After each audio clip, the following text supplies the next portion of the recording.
Okay, so good morning. Today's daf is Bava Metzia daf Mem Tet.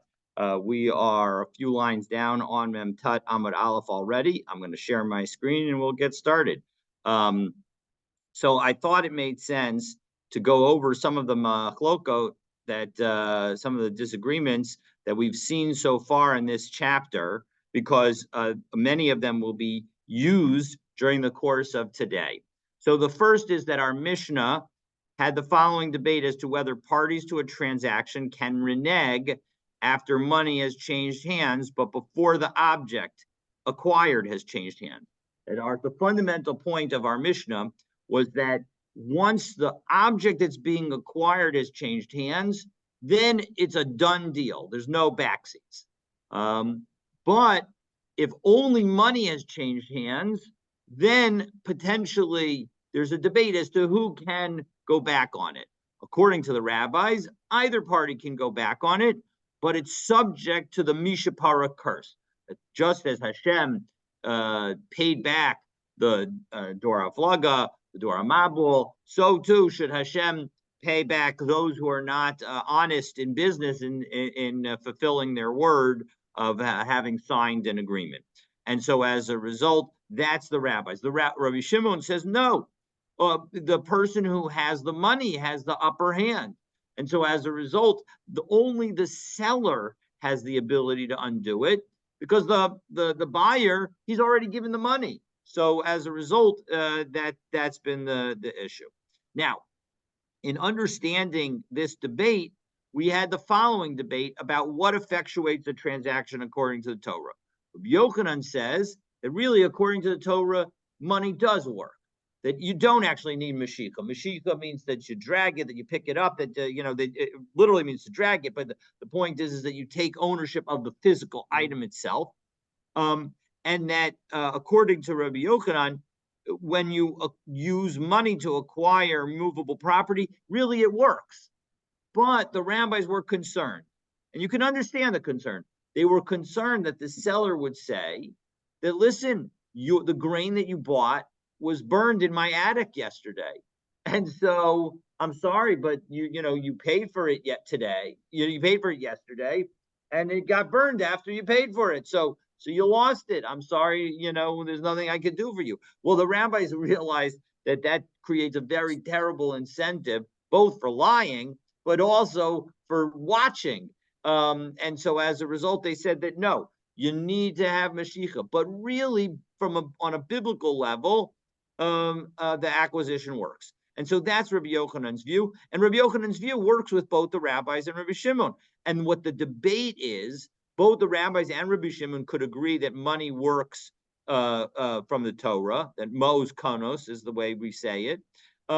But what they argue about is the ruling of Rav Chisda. And I think at the end of today, or during the latter part of today's stop, we'll hear Rav Chisda, where Rav Chisda says that when the rabbis required Mashiach, they did so for both the sellers and the buyers, meaning either one could back up. And so the rabbis agree with Rav Chisda, saying that either one can back out. And Rabbi Shimon says, no, I don't agree with Rav Chisda. Now, obviously, Rav Chisda came later, but wouldn't agree with that principle that Rav Chisda says. On the other hand, we have Reish Lakish. Reish Lakish says, mos enos konos, that you can't actually doesn't buy something according to the Torah using just money alone. You need to actually take possession. You need Mashiach, and that's the only method of doing an acquisition. Now, that only really works with the rabbis, because Rabbi Shimon, if in fact Reish Lakish were correct and Rabbi Shimon agreed with him, then why wouldn't the buyer be able to back out when he gives the money to the seller? So it must be that Rabbi Shimon definitely holds that mos konos, that money actually can make an acquisition. And so as a result, therefore, according to Reish Lakish, the machlokis between the rabbis and Rabbi Shimon is all about whether or not you say mos konos. According to Rabbi Shimon, you say mos konos. According to the rabbis, he would say we do not. Okay, so that's the second debate that we had. So again, the first debate is who has the right to back out. if only money has changed hands. The second debate, which relates to it, is money alone enough to acquire? The third debate, which also involves But, Rabbi but Yochanan. before you go, Yep, there's a problem here, which is that money hadn't been invented yet at the time of Matan Torah. that is correct. However, the usage of the term kesef in the Torah is understood to mean money. And so as a result, even though, given the fact that it hadn't been invented, it was clearly in ingot, but effectively the rabbis have understood the Torah, and this is sort of like one could argue maybe it's halacha l'moshe misinai or whatever, but the point is clearly they understood the Torah as referring to what would be eventually called money in the future when it referred to kesef. And so when Rabbi Yochanan says that Mos Konos, he's doing that based on the fact that we say that a kesef can acquire a slave. And so obviously the kesef that was referred to in the Torah, given that money didn't exist, was again silver ingot. But the point is that that's the basis. So understood that there's a chronological issue, but I think that's the way I would suggest that from a historical perspective, the rabbis had dealt with it. Of course, I don't think that the rabbis, when they in the third century of the Common Era, I don't know that they actually knew that the money didn't exist back at the time of the writing of the Money was about 1,000 years old at that point. Yes, but I don't know that they knew that it wasn't 1,000 years old at that time. So I mean, the question is did they have that sense, or did they just assume that the kesef was so that I'm not 100% sure on. But the bottom line is that they definitely understand kesef in the Torah to be referring to money. So that brings us again to the third machlokas, and that is an interesting machlokas about whether a down payment, and this is a great machlokas, you can immediately see the ramifications for today, is does a down payment facilitate the acquisition of the entire thing that you're acquiring, or just the proportional amount? Now, sometimes it could be a difficult question because what does it mean to bet a down payment on a car and get a proportional amount? So because the car is a single unit, but it's easy when it comes to grain and commodities, and so that's where we're talking. So the question is, and we'll see this come up right now, is when you have this acquisition, when you put down a down payment, does it only acquire the part that is associated with it? And again, when we say acquire, I have it in the screen in quotes, because remember, we end up saying that you need Mashiach. So the paying of the money doesn't actually acquire anything. But when we say acquire, we mean that if you don't go through with it, you are subject to the Mishapara curse, right? Then you're subject to the curse that we referenced in the Mishnah. And so, according to Rav, the down payment only acquires with respect to the product with the amount of respect to the amount of product with a value equal to the value of the down payment. Rabbi Yochanan says no, the down payment acquires the entire purchase. So let's take a look. We'll pick up in the third to last skinny line, last word on the line, Rav Kahana. So Rav Kahana Yavule Zuze Akisna. So Rav Kahana, it was given to him some money in order to buy some linen. Lasof Ayakar Kisna, but before he delivered, the value of the linen went up. So Asla Kameh to Rav.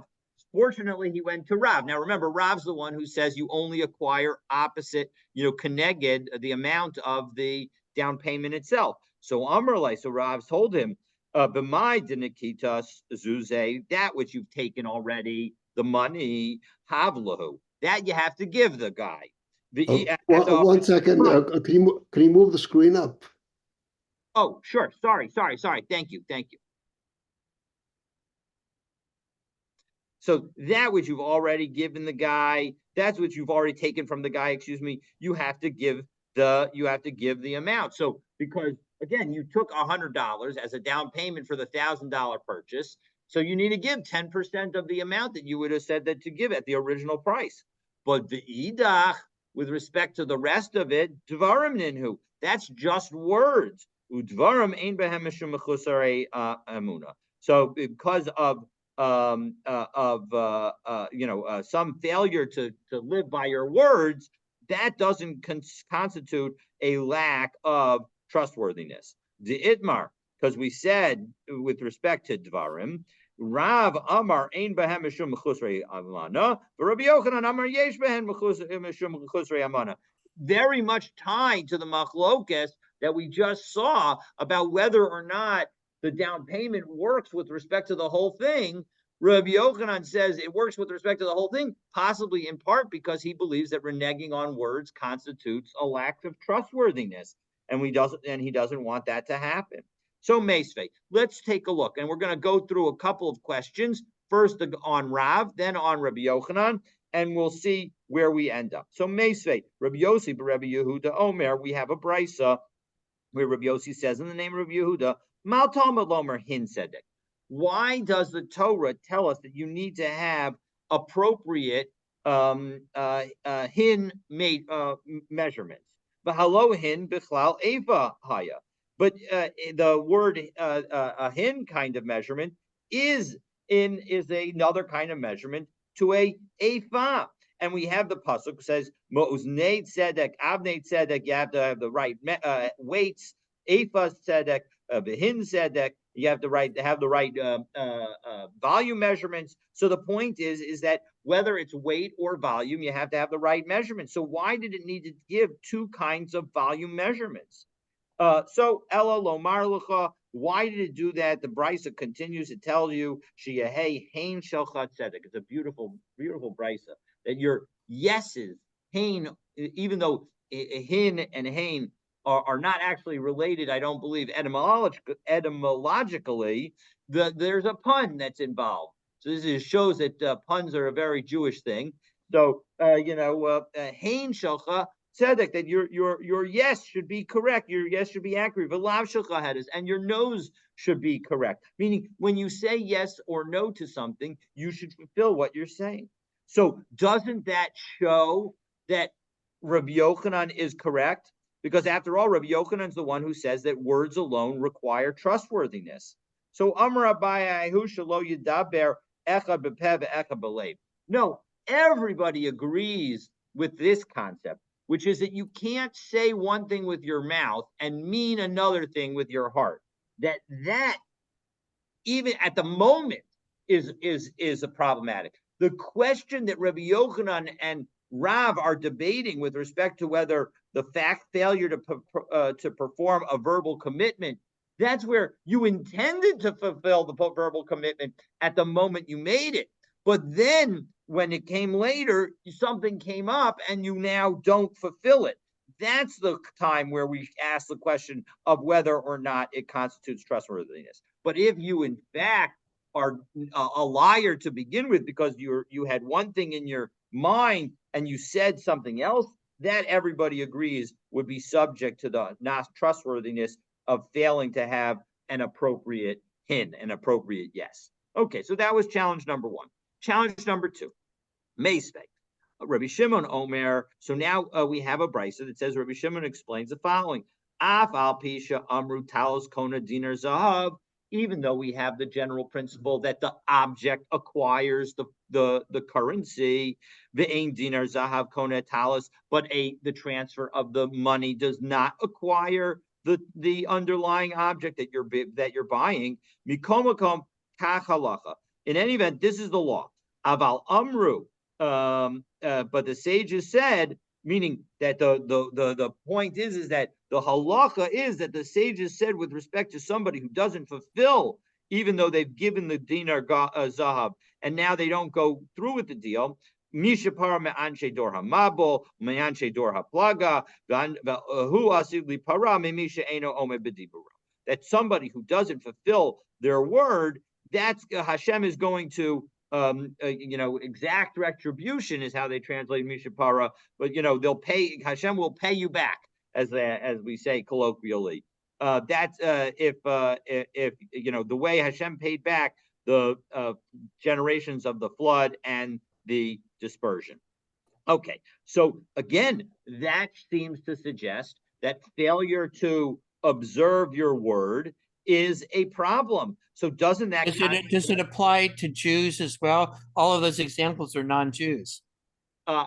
Excellent. Well, I would say, I mean, the clear intention of our Mishnah is absolutely, and I would note that we often will utilize curses of others and say that that could potentially apply to us as a way to avoid referencing our own curses. Because we don't like to talk about ourselves in a negative light. So, but yes, the clear intention is that yes, it would apply to Jews as well. Of course, there were no Jews in those times, so that's also worth noting. But we'll see, actually, and as we're going to do in just a moment, a situation where we'll cite not just those two, but later punishments as well. All right, but Tanaihi. So again, maybe we could say that this dispute between Rav and Rabbi Yochanan is a machlokes Tanaim, and that answers the question that yes, this brisa disagrees with Rav because it shows that if you don't fulfill your word, even then you are you're subject to the penalty. So, but we have another Mishnah that is consistent with Rav, because Ma'aseh Rabbi Yochanan ben Metzia, Shamar Libno, Rabbi Yochanan ben Metzia told his son, and of course this is a different Rabbi Yochanan than the Rabbi Yochanan that we're talking about, who had the opinion. Say you score lanu poalim, go out and get some workers for us. Halachu pasak lahem mizonos, and the son went ahead and he made a deal, and he said, listen, I'll feed you as well. He included the Kishabah Etzel Aviv Amarlo. And when he came to his father, he told him. So his father said back to him after he told him what happened, Beni, afilu ata osa lahem kisuda shlomo b'shato. If you were to give them a meal that would be worthy of Shlomo HaMelech when he was the king, lo yatzasa you will not have fulfilled your word to them because you promised them a meal. Shehain b'nei Abraham, Yitzchak, Yaakov, because they're the children of Abraham, Yitzchak, and Yaakov, and therefore are deserving of an amazing meal. So Ella ad shelo yatcha b'melacha. So in second, so go back to them, and before they start work, tell them, Deva amor lahem. All I'm going to promise you, when I promised you a meal, I didn't mean any kind of meal with any kind of food and amazing, an ultimate meal, a banquet. Excellent. All I promised you is bread and beans. Okay. So now, of course, how do we understand this? The point is this must be consistent with Rav, that says that words don't matter, that words aren't a lack of trustworthiness. Because if you're going to tell me that words do have a concern because of lack of trustworthiness, how could Rabbi Yochanan ben Metzia tell his son to go back on what he had told them already? He'd already told them I was going to give him a meal and without any limit. So no, you don't have to say that this Mishnah, which is a Mishnah that we'll learn on Daf Pei Gimel Amud Aleph, that Mishnah is in fact inconsistent with Rabbi Yochanan. That actually it can be consistent because Shiny Hasam, that could be a different case. Depolim Gufayhu Lo Samcha Datayhu, because the workers themselves had not yet relied on Rabbi Yochanan ben Metzia's son. My time, why didn't they? Because they knew that who was really hiring them? The father. You can imagine today there are people who, when they get hired by the son, everybody knows they're being hired by the father. And so as a result, that they know that anything that the son says is meaningless until the father confirms. Well, one second, if that were true, then shouldn't they be able to start working? Meaning, why was it important for Rabbi Yochanan ben Metzia to tell his son that he needed to get back to them before they started work?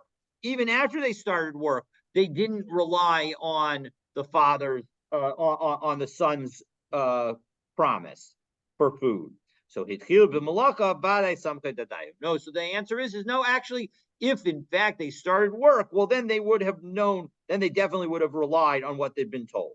And Amru, and because they would say at that point, now that they started work, Meimar Amar Kamei Davu of Nikolai. Clearly, the son told the father what the commitment was, and they haven't come back to us. So as a result, the father clearly agrees with the commitment of the son. Okay, so as a result, we have, according to Rav, the concept of whether or not one has to abide by their word is a machlokes Tanaim, and he just holds like the Tana that says that that you do not. Whereas, according to Rabbi Yochanan can understand that every Tana agrees with him and says that you do have to abide by your word. Okay. Umiyama Rabbi Yochanan Haki. Now, did Rabbi Yochanan? Now we're questioning, having questioned Rav the last few questions. Now we're going to question Rabbi Yochanan. Did Rabbi Yochanan really say this, that you can renege on something? That Rabbi Bar Barchana said, Amar Rabbi Yochanan, in the name of Rabbi Yochanan, Ha'omer lechabeira matana anino sein lecha. I'm going to give you a present. Yachol achterbo. You can go back on it. Oh, that shows that your words don't matter and you don't have to fulfill them.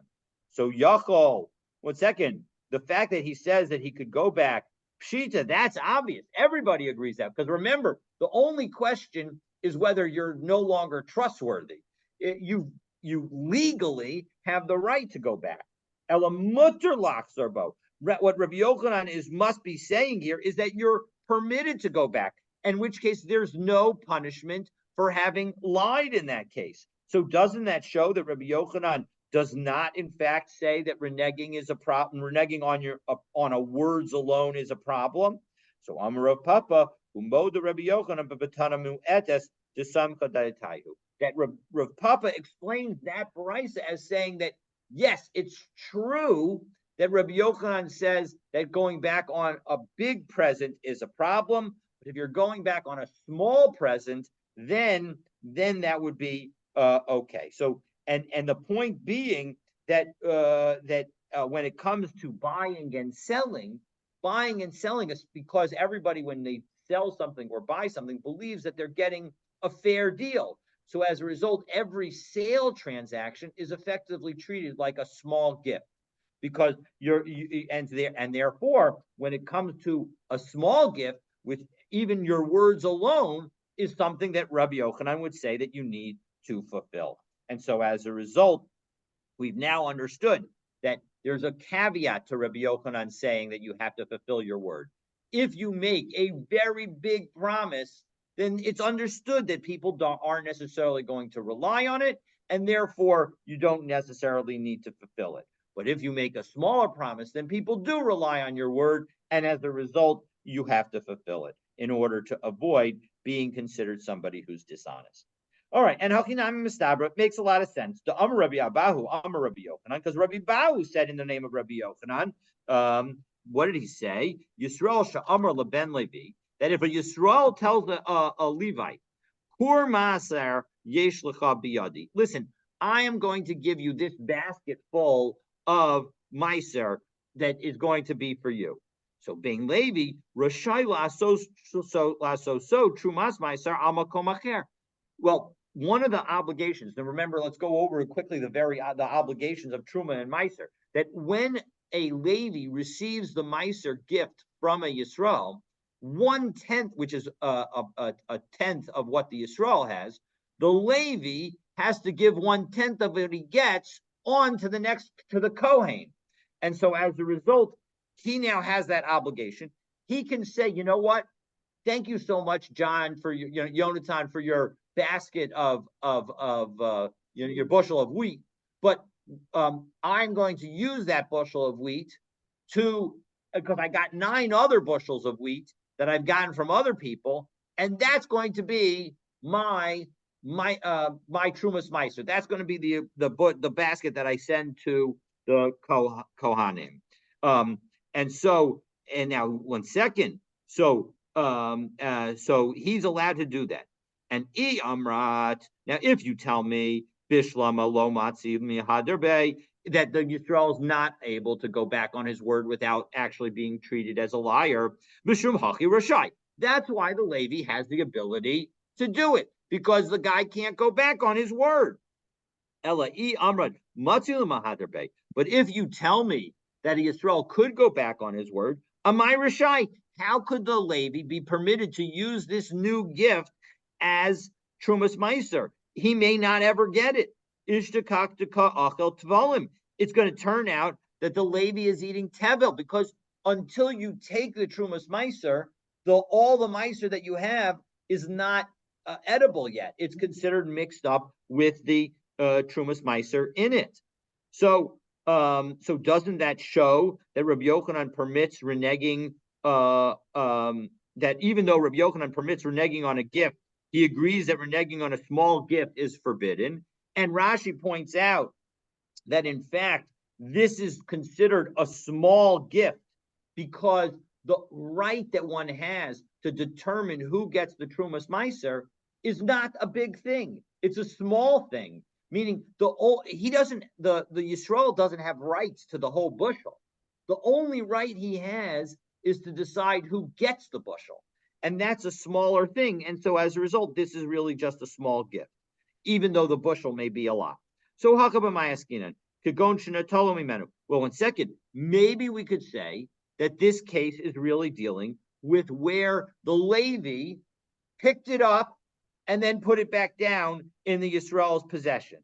And then he put it back down and left it with the Yisrael to watch. 1 second, that doesn't work though, because listen to the end of Rabbi Yochanan's ruling. Rabbi Yochanan's ruling, which we haven't said the whole thing yet, Nesano Leven Levi Acher, if in fact the Yisrael does lie and he goes and he gives that basket to a different Levi, Ein lo alav elatar omes.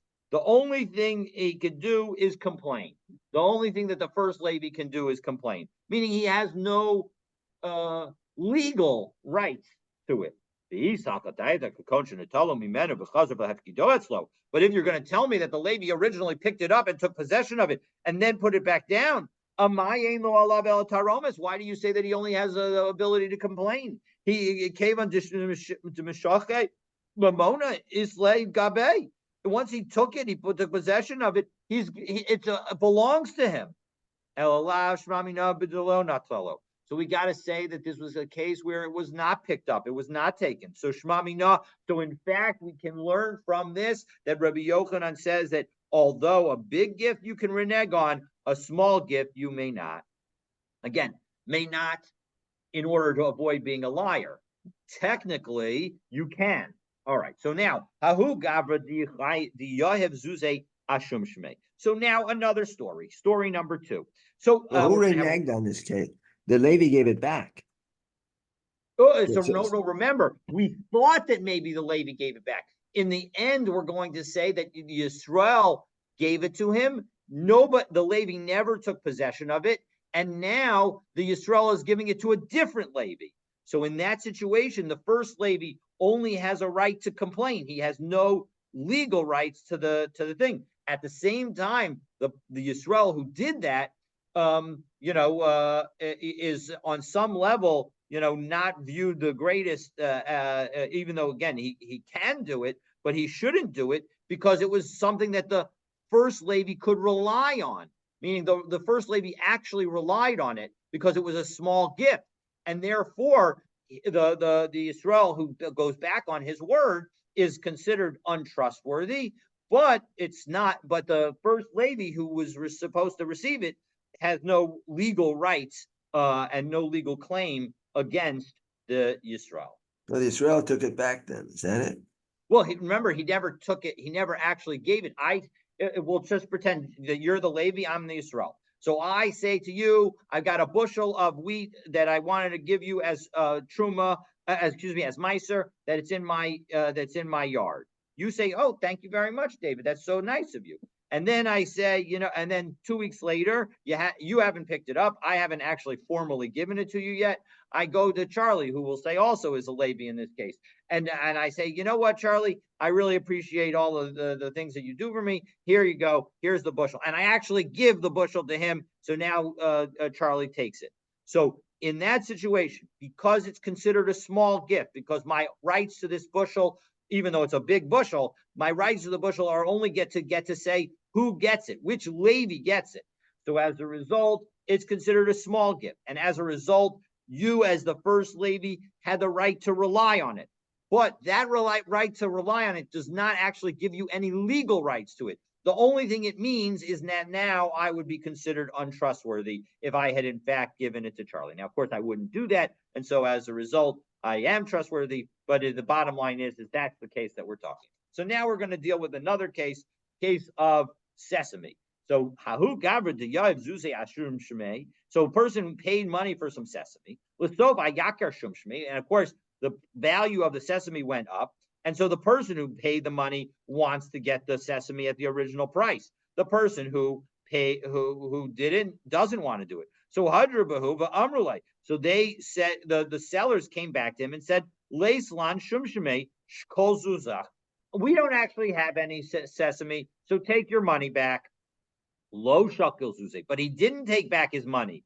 Ignuv, and then it was stolen. So asla kamei de Rava. So it came in front of Rava. Amrlai, and Rava told him, Kavan to Amre lach shkol zuzach valo shaklit, because the sellers told you to take your money back and you didn't take it. Lo mi by shomer sakar de lo havi. Not only are they not considered a paid watcher, ela afilu shomer chinam nami lo havi. They're not even an unpaid watcher.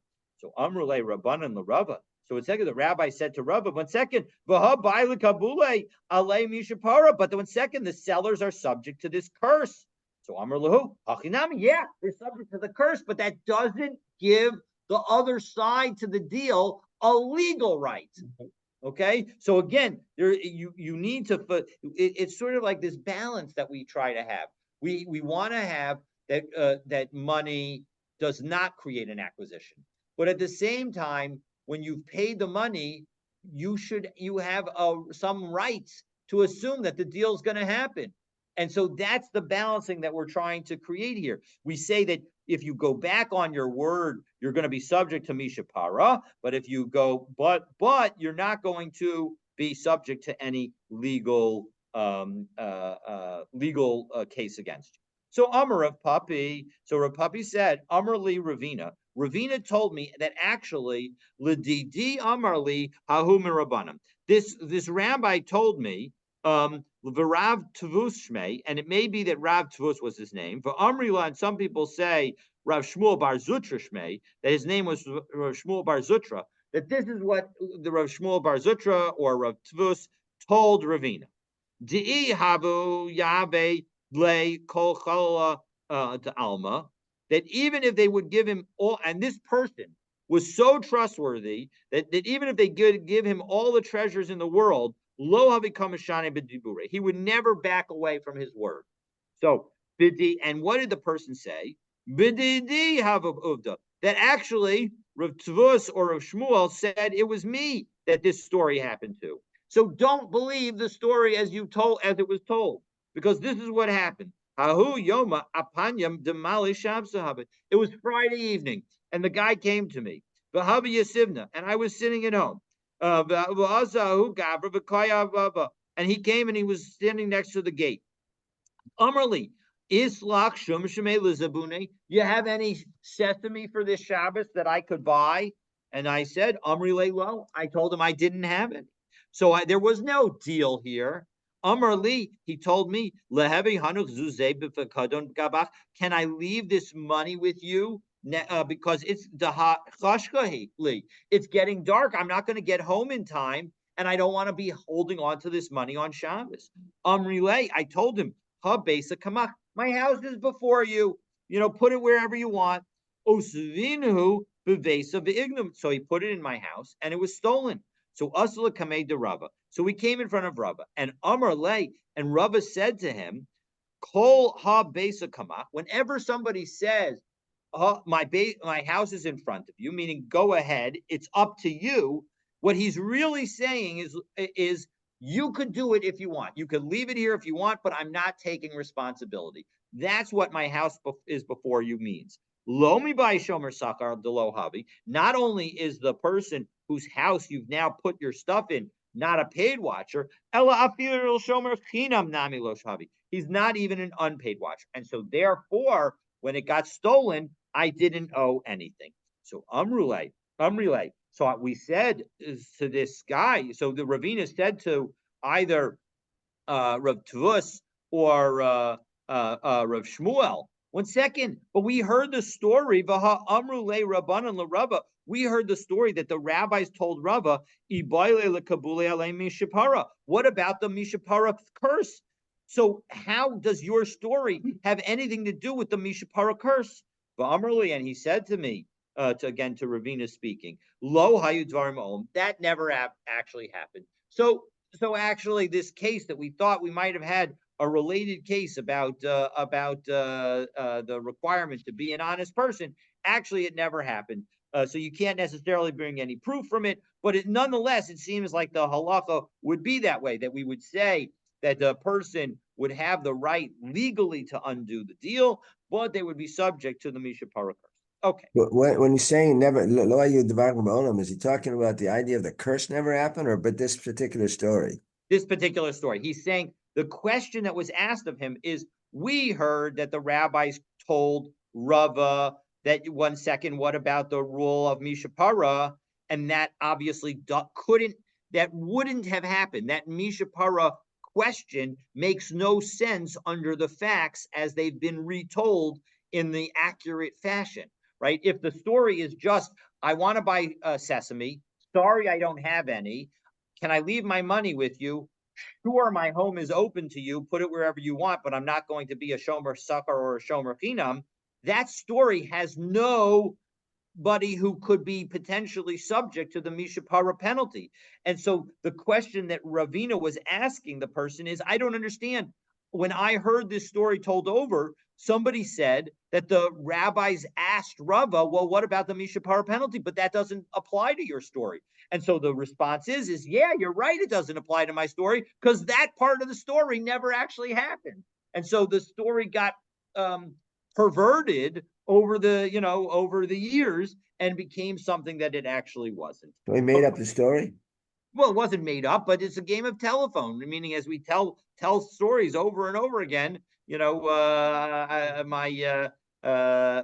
brother-in-law loves to say that never let the truth get in the way of a good story. So somebody thought that this was the story. They you hear a little bit, and your mind fills in the details. So that's exactly what may have happened here as well. Okay, so let's go back to our Mishnah, and as a recollection, our Mishnah noted that. I'm sorry, I didn't scroll. So here I'm going to scroll for a little bit. Hold it here. So our Mishnah noted that Rabbi Shimon said that only the seller has the ability to renege. But listen to this brisa, which is consistent with Rabbi Shimon, but raises some interesting questions. So Rabbi Shimon Omer Kol Shekekeza B'Yado Al Yona, the person who's got the money has the upper hand, meaning that he has the ability to undo the deal, but not the purchaser. Tanya, we have a brisa. Rabbi Shimon, again, this same Rabbi Shimon says, Amosai Bisman, when can you undo the deal? Bisman Shakesef Al Peres B'Yad Mocher, when the money and the fruit are in the hands of the seller. About Kesef B'Yad Mocher. But if the money is in the hand of the seller and the fruit is in the hand of the buyer, then the seller cannot undo it. Why? Because the money is in the buyer's hand. Well, what? That didn't make any sense. Because the money is in the buyer's hand, so biyado in the buyer's hand, biyad mocherhu, it's in the seller's hand. Element ne should demay kaspo biyado. No, the value of the money has been given to the buyer. Well, 1 second. Well, then Pshita, that's obvious. I don't understand. What are you talking about? Why would you not be able to undo a deal if the money has changed hands and the object has changed hands? So Amarava Hakam Maskin. Here's the case. Kagon Shahaisa Aliyah Shalokach Muskeret Biyad Moker, where the seller had rented from the buyer the attic space as storage. And so now the bushel that the seller was selling to the buyer, which is in the space that the seller was renting from the buyer, is now in the buyer's attic, even though it's the space that's rented to the seller. So, Taimamai Takinu Rabbana Mashicha, why did the rabbi say that you need to have the dragging and the taking of the property? Because we're worried that the seller is going to say to the buyer, your wheat was burned in the attic, and so tough luck on you. But this attic belongs to the buyer. It was just rented to the seller. And so as a result, if some kind of fire would actually break out by some unintentional accident, by some unavoidable accident, the buyer himself will know about it and will go and take care of it. And therefore, we don't need Mashicha in this case, according to Rabbi Shimon. So that's that.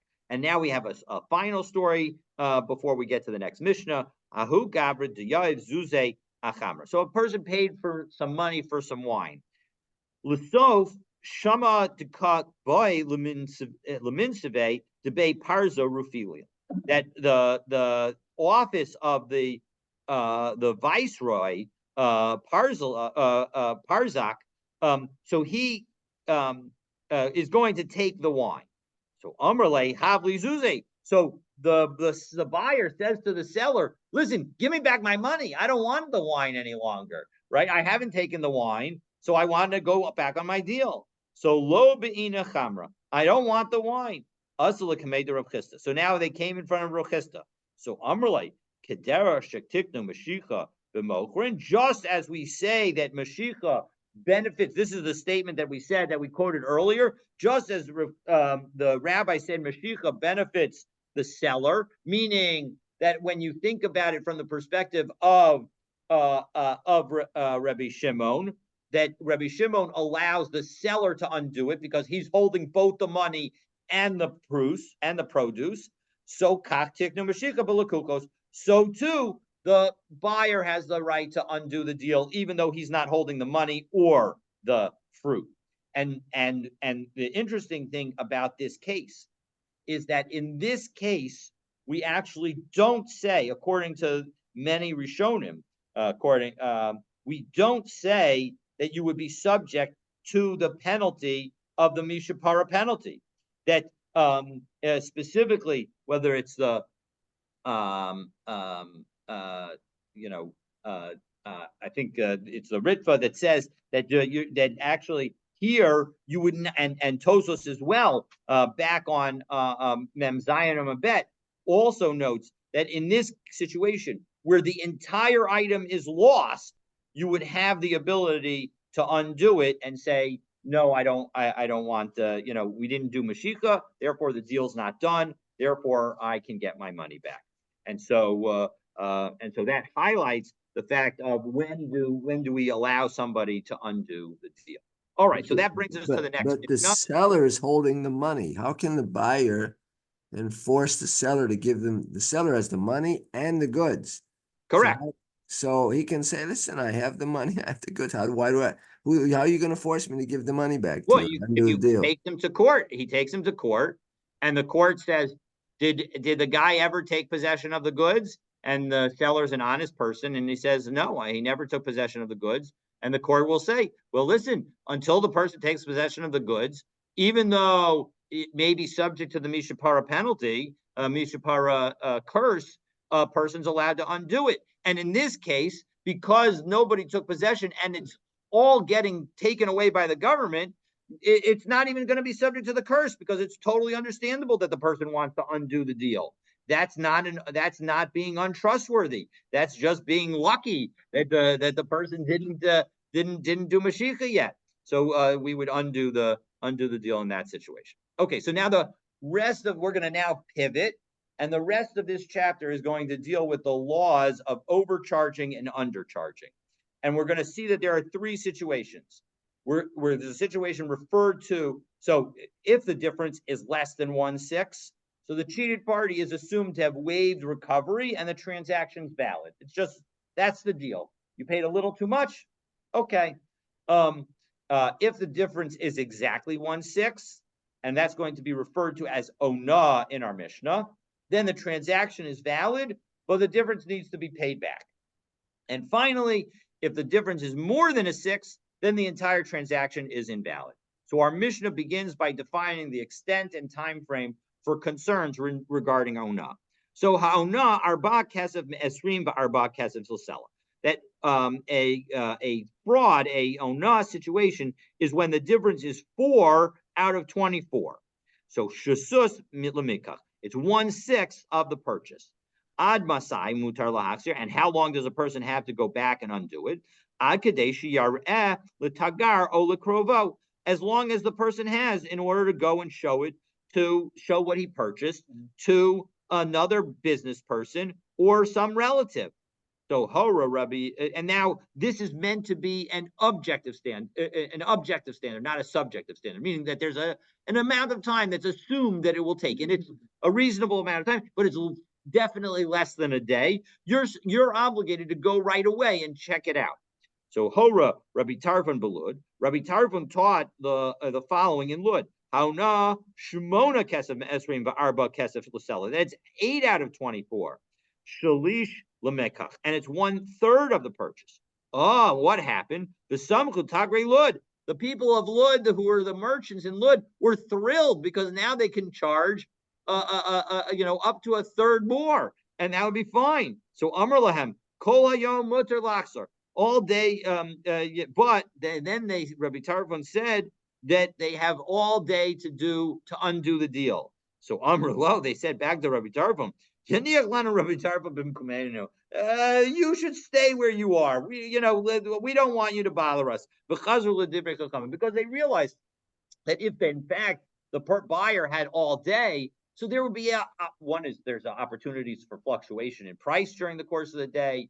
And there's uncertainty that's associated with it. They'd rather have the certain deal at up to a 1/6 profit than an uncertain deal for a 1/3 profit. Okay, so Itmar Rav Amar Shusus Mekach Shaninu. That when we talk about 1/6, we're talking about the 1/6 of the actual value of the item.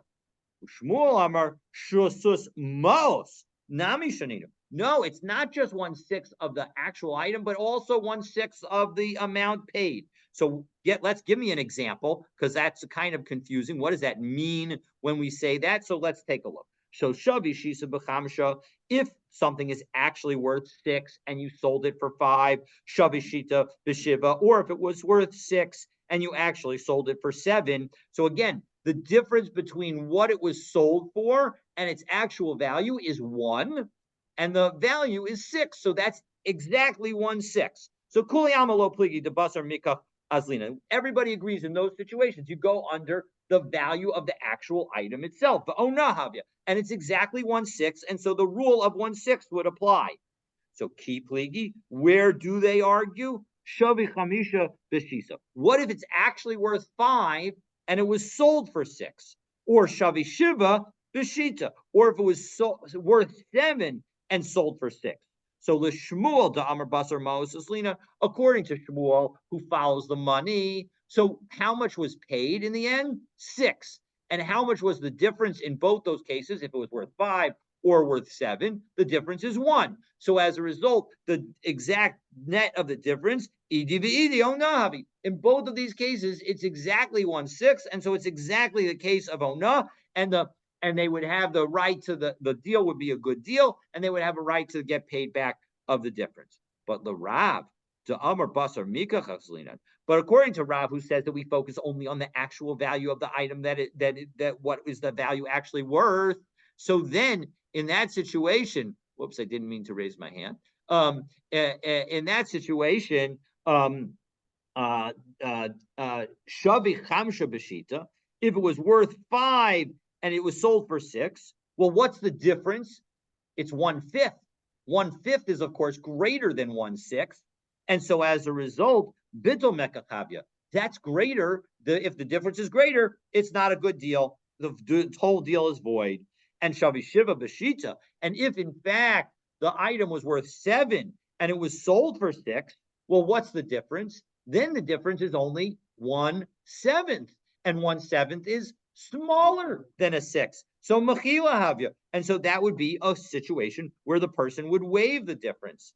So ushmul amar kiamrin mechila uvitor mekach. When do we say that there's some kind of waiver or we'll void the sale? Hecha deleka shuthus mishnei tzadim, where you don't have a 6 in either direction. When you don't have a 6 in either direction, that's when we're going to say that you're going to be either they're going to be kosher or you're going to have to completely undo the deal. But when there's a 6 from either side, ona havya, that is going to constitute a situation of ona, and we will undo it. So Tanan, ha'ona dalid kesef me'esrim va'arba. Now we're going to try and prove that maybe Shmuel is right, that it can go in either direction. Because listen to our Mishnah. Ha'ona dalid kesef me'esrim va'arba kesef l'sela. That we said that 4 out of 24. So shasus l'mika, it's 1/6 of the purchase. So my lav de zabin shavi esrim be'esrim ba'arba. What's the situation? Isn't it a situation where it was worth 20 and now it's being sold for 24? Ushmamina shasus ma'us nami shaninu. And doesn't it show that 1/6 of the money price is also is going to be considered ona? No, lo, it doesn't necessarily mean that. Zabin shavi esrim ba'arba be'esrim. No, it means in the other direction. 24 was sold for 20. Well, 1 second. What did we say was the time frame associated with this? Minisana mocher. Are you telling me that it was the seller who was gypped off? Because if it was worth 24 and sold for 20, then the seller was gypped off. But Ema Seifa, look at the next line of our Mishnah. Ad masai muter lahachzir. When can the person go and get the money back? B'kadesha yara l'tagar o l'krova. When you have enough time, when you as long as you for the amount of time that it takes to go and show it to a merchant or a relative. V'amar Rav Nachman, and Rav Nachman says, Lo shano elo lokeo. That's only where the buyer gets gypped. Aval mocher la'olam choser. But the seller always can go back and show that he was gypped. So that time frame clearly shows that we must be talking about the buyer being gypped. So we can't be saying that the situation is where it was worth 24 and sold for 20, because that's where the buyer made out like a bandit. So it must be that it was an item that was sold, that was worth 24, that was sold for 28, because we didn't actually mention the actual price in our Mishnah. We just said 24 and 4. We didn't say how it was 24 and 4. So, okay, so now 1 second, what about the rest of our Mishnah?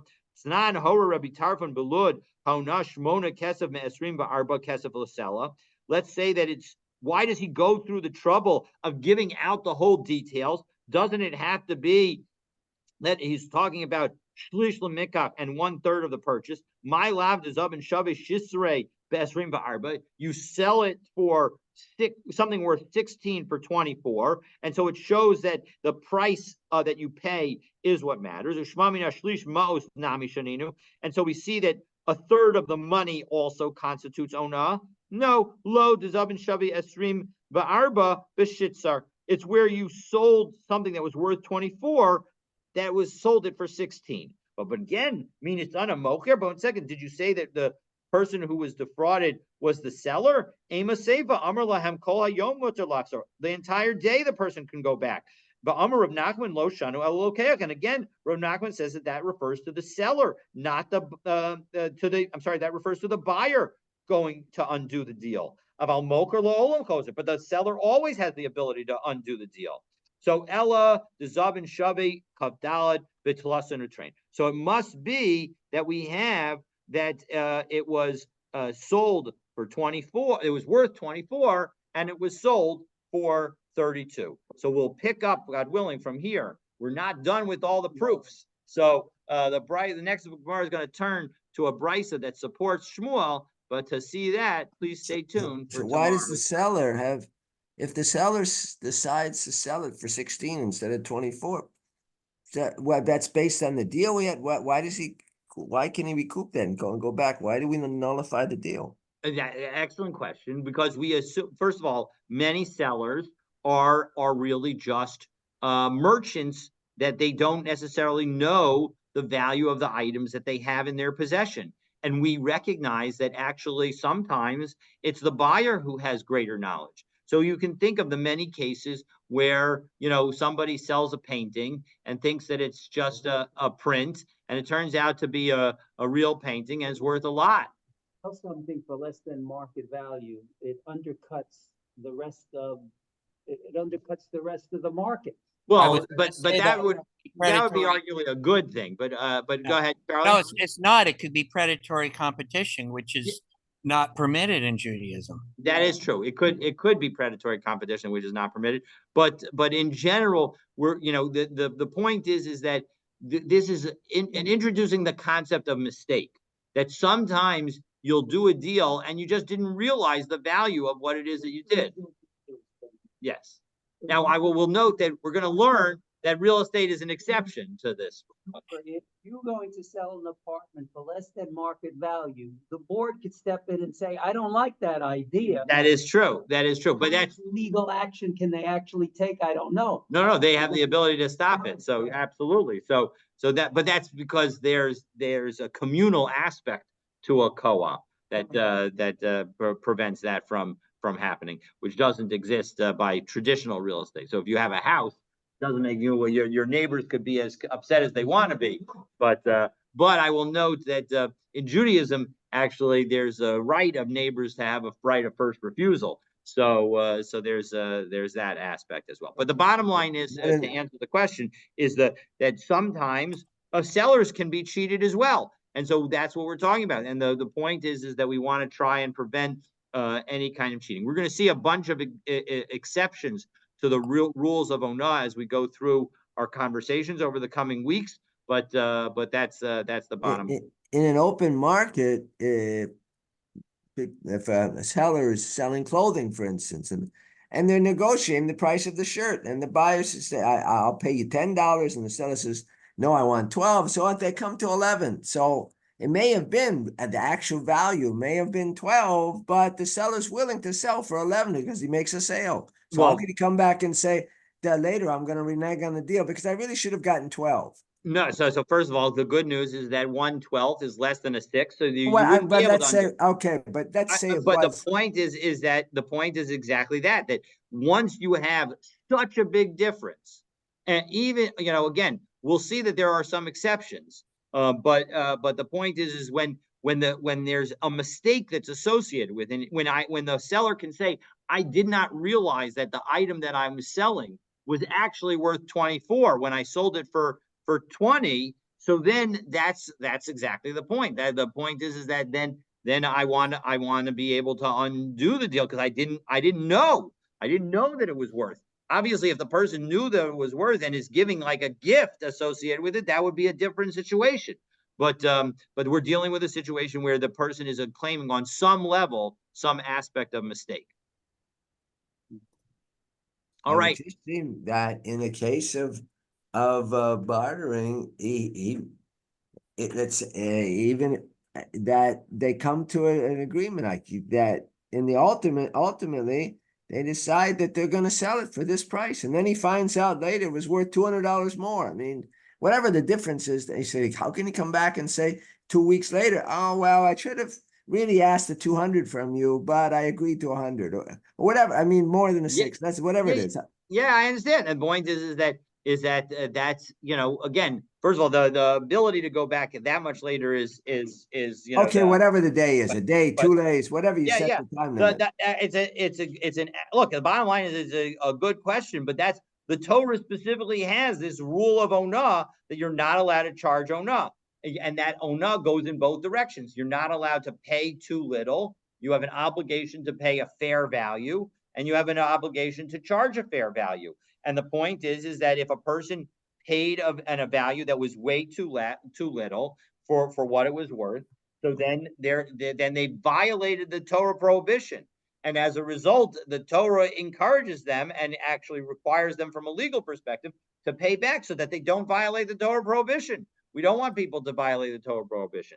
And we'll see at the beginning of the next parak, because how this law of onah relates to the laws of ribis and the laws of gazela, because now, the next chapter we'll talk about charging interest, and then we'll have had at the end of Bava Kama all the various laws of stealing, and now we have this law of onah, and now then we'll have the laws of ribis, and the question is how do the three relate to one another? And we'll see that that's also all part of what's coming up. So stay tuned. Keep your question in mind. The Gemara certainly has not addressed your question fully, and hopefully over the coming days and weeks we'll be able to address it more fully. Have a phenomenal day. Looking forward to continuing our learning together. Bye, everybody.